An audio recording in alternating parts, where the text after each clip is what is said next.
En Chine, où le contrôle des naissances sévit depuis de nombreuses années, notamment avec la politique de l'enfant unique mise en œuvre de 1975 à 2015, la situation est dramatique. Les familles, quitte à n'avoir qu'un seul enfant, ont bien souvent fait le choix d'avoir un garçon à tout prix et un seul garçon, plus à même de les soutenir financièrement dans leurs vieux jours. Officiellement, le diagnostic prénatal du sexe du bébé est interdit. Dans les faits, on se retrouve avec des générations entières de garçons dûment sélectionnés. Et ces garçons ne trouveront jamais l'âme sœur, puisqu'il apparaîtrait qu'il manque environ 100 millions de femmes en Chine aujourd'hui.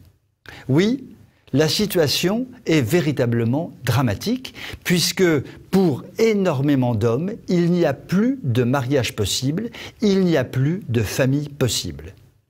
À jouer les apprentis sorciers, la Chine a créé à très grande échelle une société stérile qui doit désormais contempler avec horreur et anxiété sa propre fin, car évidemment, pour avoir des enfants, il faut un homme et une femme, et il y a un manque crucial de femmes dans ce pays.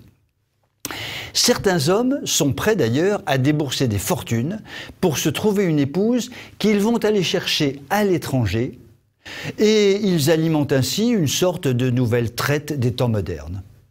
Bien faibles sont des voix pour s'élever et dénoncer cet état de fait. Et pour cause, l'avortement sélectif des femmes est le fruit d'un système eugéniste et surmédicalisé que nous avons contribué à faire émerger dans nos sociétés occidentales. Chez nous, ce sont les handicapés potentiels que l'on élimine. En Extrême-Orient, ce sont les femmes. Deux recettes du même mal du siècle, une tendance qui consiste à jouer aux apprentis sorciers pour détruire les équilibres au service de la culture de mort.